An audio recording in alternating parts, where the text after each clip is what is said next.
नमस्कार, मैं हूं आपके साथ रेशु त्यागी। एपीएन के लोकप्रिय कानूनी प्रोग्राम लीगल हेल्पलाइन में आप सभी का स्वागत है।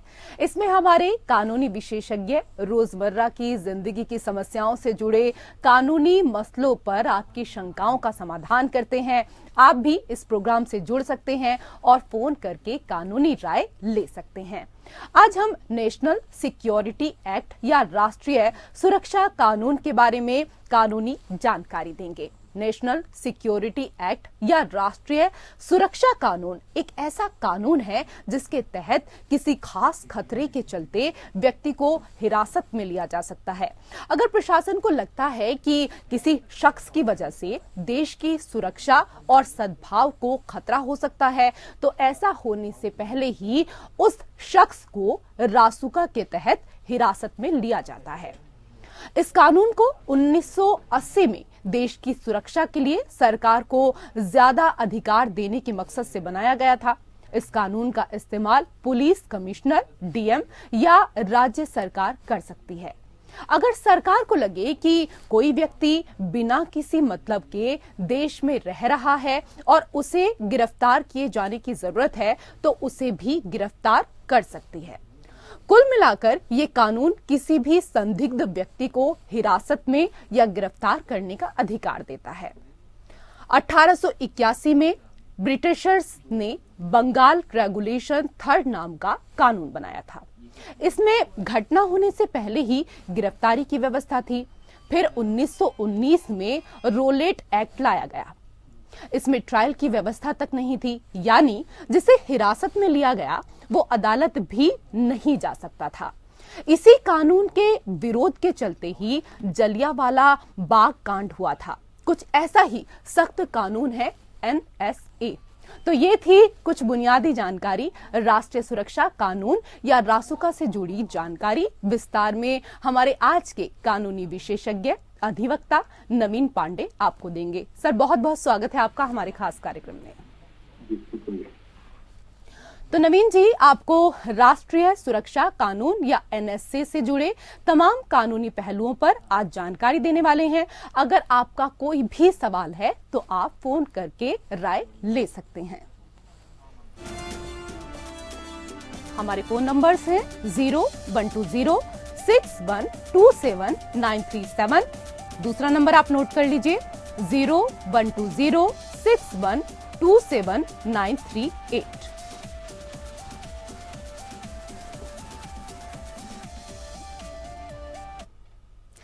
सर, दर्शकों के मन में तमाम सवाल होंगे और हमारे दर्शक आज आपसे तमाम सवाल एनएसए को लेकर करेंगे भी, लेकिन पहला सवाल हमारा आपसे ये कि आखिरकार एनएसए क्यों लाया गया था? नेशनल सिक्योरिटी एक्ट जो है ये एक ऐसा कानून है जिसके तहत क्योंकि सिर्फ शक के बिना पर भी गिरफ्तारी की जा सकती है।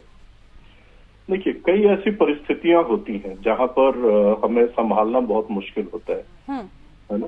जैसे कि राष्ट्र की सुरक्षा का मामला हो गया या फिर हमारे विदेशों के साथ संबंध हो गए।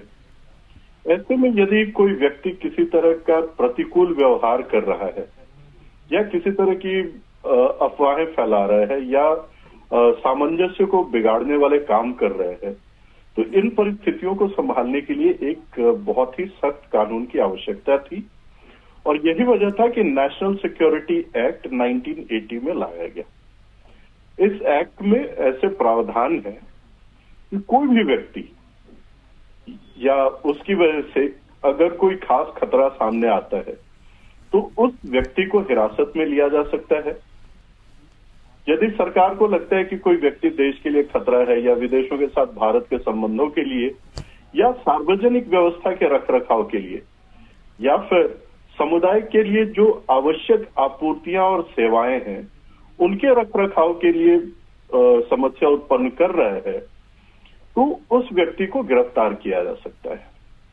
तो ऐसा कह सकते हैं कि ये कानून देश की सुरक्षा व्यवस्था को बनाए रखने के लिए लाया गया था। जी, सुरक्षा व्यवस्था और मजबूत हो, इसको लेकर ये कानून लाया गया है। लेकिन सर, अभी जैसे आपने स्टार्टिंग में बताया कि कोई व्यक्ति अगर देश के लिए खतरा है तो उसको लेकर भी यहाँ कई कानून बनाए गए हैं और इसी से जुड़ा हुआ है एनएसए भी। लेकिन किन अपराधों पर एनएसए के तहत कार्रवाई की जा सकती है? इसके अलावा और कौन कौन से ऐसे अपराध हैं? देखिए, सबसे पहला, यदि केंद्र या राज्य सरकार को लगता है कि कोई व्यक्ति देश की सरकार को ऐसा लगता है कि देश की सुरक्षा सुनिश्चित करने के लिए कोई व्यक्ति बाधा उत्पन्न कर रहा है, तो उसके ऊपर एनएसए के तहत उसकी गिरफ्तारी की जा सकती है। दूसरी परिस्थिति ऐसी है कि यदि सरकार को लगता है कि कोई व्यक्ति कानून व्यवस्था को सुचारू रूप से चलाने में बाधा उत्पन्न कर रहा है या अड़चने ला रहा है, तो इस परिस्थिति में भी उसे एनएसए के तहत गिरफ्तार किया जा सकता है। तो मुख्य रूप से या तो देश की सुरक्षा खतरे में हो, ऐसा सरकार को लगे, या फिर जो आवश्यक सेवाएं हैं या कानून व्यवस्था को लागू करने में यदि किसी तरह का अड़चन उत्पन्न होता है, तो इन परिस्थितियों में कोई भी व्यक्ति जो है एनएसए के तहत गिरफ्तार किया जा ठीक सकता है, ये तो आपने यहाँ पर बताया कि किन अपराधों पर एनएसए के तहत कार्रवाई की जा सकती है। लेकिन सर, एनएसए एक्ट में सजा का क्या कुछ प्रावधान है, ये भी हमारे दर्शकों को बताएं। देखिए, यदि किसी व्यक्ति पर एनएसए में कार्यवाही की जाती है तो सजा के लिए बहुत ही कड़ा प्रावधान है। राष्ट्र का या जो नेशनल सिक्योरिटी एक्ट है, ये जब लगता है तो पुलिस आरोपी को सीधे गिरफ्तार कर सकती है, कोई प्रिलिमिनरी इंक्वायरी की आवश्यकता नहीं है। सिर्फ संदेह होना कि वह व्यक्ति किसी प्रकार की बाधा उत्पन्न कर सकता है या अड़चन पैदा कर सकता है, इस संदेह के बिना पर ही उसे गिरफ्तार किया जा सकता है। और संदिग्ध व्यक्ति को 12 महीने तक जेल के अंदर रखा जा सकता है। तो ये आप समझ सकते हैं कि जहां कोई प्रिलिमिनरी इंक्वायरी की आवश्यकता नहीं है, संदेह के बिना पर भी जब गिरफ्तार किया जा सकता है और 12 महीने तक हिरासत में रखने का प्रावधान है, तो सजा जो है बहुत ही सख्त हो जाता है इस कानून के तहत। ये तो सर यहाँ पर बात हुई सजा को लेकर, आपने बताया, लेकिन एनएसए में बेल के क्या कुछ प्रावधान हैं? देखिए, क्योंकि राष्ट्रीय सुरक्षा का मामला है, कानून व्यवस्था का मामला है, तो आमतौर पर जमानत तो संभव है ही नहीं।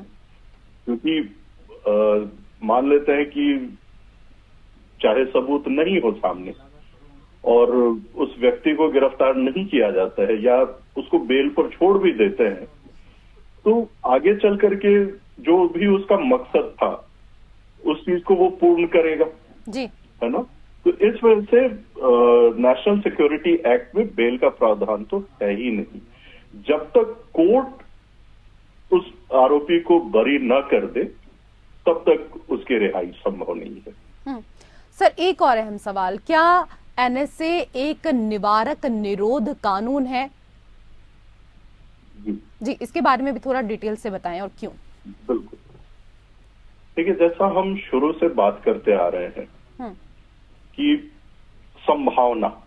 हम संभावनाओं की बात कर रहे हैं कि यदि सरकार को लगता है, या पुलिस कमिश्नर हो या डिस्ट्रिक्ट मजिस्ट्रेट हो, राज्य सरकार हो या केंद्र सरकार हो, कोई भी यदि ये महसूस करता है कि किसी व्यक्ति से किसी प्रकार की राष्ट्रीय सुरक्षा या कानून व्यवस्था की उसका सुचारू रूप से लागू करने में किसी तरह की बाधा उत्पन्न हो रही है, तो उसे गिरफ्तार किया जा सकता है। अब क्योंकि यहाँ संदेह के आधार पर ही गिरफ्तार किया जा रहा है, यहाँ ऐसा नहीं है कि आपको कोई अपराध करना है। अपराध करने से पहले भी यदि कहीं से भी भनक मिलती है कि आपके इरादे कुछ इस प्रकार के हैं कि आप बाधा उत्पन्न करने वाले हैं या आपकी कोई ऐसी मंशा है, तो उस शक के आधार पर क्योंकि आपको गिरफ्तार किया जाता है, इसलिए इसको प्रिवेंटिव डिटेंशन कहते हैं, या निरोध के तौर पर आप गिरफ्तारी कहा जाता है इस चीज को, क्योंकि यहां मकसद ये है कि इससे पहले कि आप किसी प्रकार की बाधा उत्पन्न कर सकें या किसी तरह का अड़चन डाल सकें, उससे पहले ही आपको रोकने का मकसद है। इसलिए ये एक निवारक निरोध कानून है। जी ठीक है, एक बार फिर से अपने तमाम दर्शकों को बता दें कि आज का जो हमारा विषय है वो एनएसए है। अगर एनएसए को लेकर कोई भी आपके मन में सवाल है, किसी भी तरीके का आप कानूनी प्रश्न पूछना चाहते हैं तो आप कॉल कर सकते हैं। लगातार आपकी टीवी स्क्रीन पर नंबर चल रहे हैं, दोनों नंबर में कोई भी नंबर आप डायल करें। और लगातार आज हमें राष्ट्रीय सुरक्षा कानून से जुड़ी हुई जानकारी अधिवक्ता नवीन पांडे जी दे रहे हैं। सर, कौन एनएसए लागू कर सकता है ये भी बताएं। सबसे पहले तो केंद्र या राज्य सरकार, यदि वे इस बात से संतुष्ट हैं कि कोई व्यक्ति या तो भारत की रक्षा, विदेशी शक्तियों के साथ भारत के संबंध या भारत की सुरक्षा के प्रतिकूल किसी भी तरीके से कार्य करने का प्रयास कर रहा है, यदि इस बात की संतुष्टि केंद्र या राज्य सरकार को होती है तो केंद्र या राज्य सरकार एनएसए को लागू कर सकता है। इसके अलावा यदि जिले के पुलिस कमिश्नर या डिस्ट्रिक्ट मजिस्ट्रेट उनको ऐसा लगता है, वो भी संतुष्ट होते हैं कि हाँ कोई व्यक्ति इस तरह की मंशा रख रहा है या इस तरह के प्रयास कर रहा है, तो वो भी उस व्यक्ति के ऊपर एनएसए लागू करके और आगे उनको केंद्र सरकार या राज्य सरकार को सूचना देनी होती है। इसके बाद जब गिरफ्तारी हो जाती है तो फाइनली रोल आता है एडवाइजरी बोर्ड का। एडवाइजरी बोर्ड के सामने जो भी तथ्य रखे जाते हैं या जो सबूत रखे जाते हैं, उनका विश्लेषण करके एडवाइजरी बोर्ड निर्धारित करता है कि क्या उस व्यक्ति को आगे एनएसए के तहत हिरासत में रखने की आवश्यकता है या नहीं।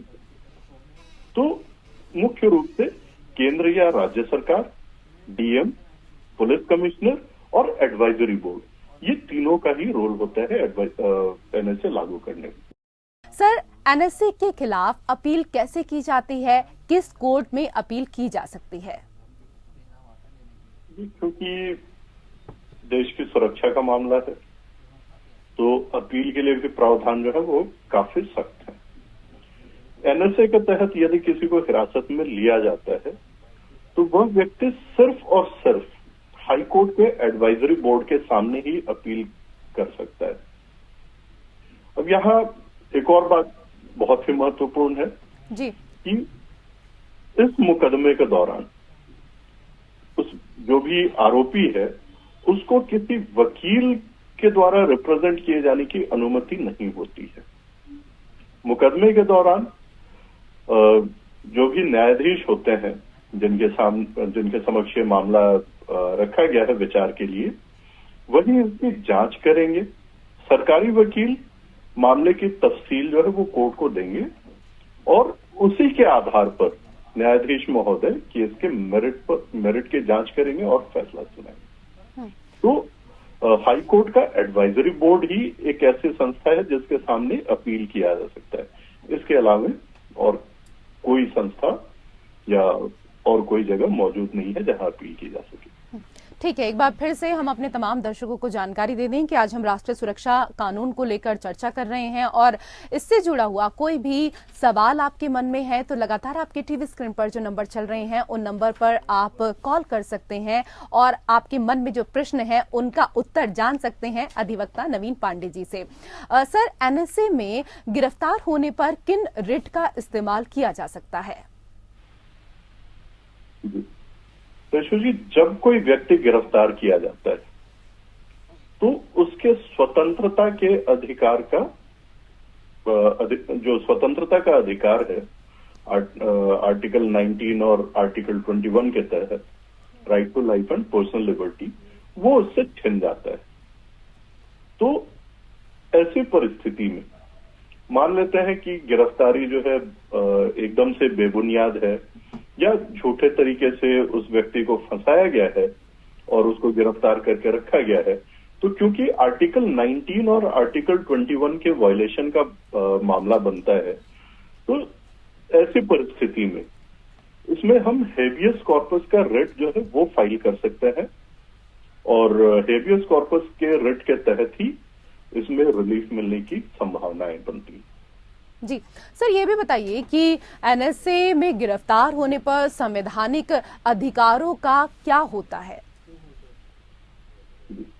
जब भी कोई व्यक्ति गिरफ्तार होता है, चाहे वो एनएसए की हम बात करें या किसी भी कानून के तहत, तो हम जानते हैं कि भारतीय संविधान में आर्टिकल 19 और आर्टिकल 21 के तहत right to life and personal liberty guaranteed है। लेकिन जब भी कोई व्यक्ति गिरफ्तार किया जाता है तो उससे ये संवैधानिक अधिकार उसके छिन जाते हैं। जहां तक एनएसए का मामला है, एनएसए के मामले में क्योंकि ये प्रिवेंटिव डिटेंशन है ना, निरोध कानून है, तो यहां पर आपसे जो ये संवैधानिक अधिकार है वो भी छीन लिए जाते हैं, और आप उनकी दुहाई नहीं दे सकते कि right to life and personal liberty के तहत मुझे ठोस सबूतों के आधार पर या जो अपराध मैंने किया है उसी के आधार पर गिरफ्तार किया जाए। ये एक ऐसा कानून है जिसके तहत सिर्फ और सिर्फ शक के बिना पर भी आपको गिरफ्तार किया जा सकता है, और आप किसी भी कॉन्स्टिट्यूशनल राइट को एक्सरसाइज करने के हालत में नहीं होते, वो अधिकार आपसे छिन जाते हैं। जी, एनएसए को बेहद कड़ा कानून माना गया है, क्यों और कैसे इसका गलत इस्तेमाल हो सकता है? सर, इस बारे में हमें थोड़ा सा विस्तार से बताइए आज। बिल्कुल। तो राष्ट्रीय सुरक्षा अधिनियम के तहत क्योंकि आरोप तय किए बिना ही व्यक्ति को गिरफ्तार किए जाने का प्रावधान है, गिरफ्तारी के बाद उस व्यक्ति को 12 महीने तक जेल में रखा जा सकता है, ऐसे भी प्रावधान है।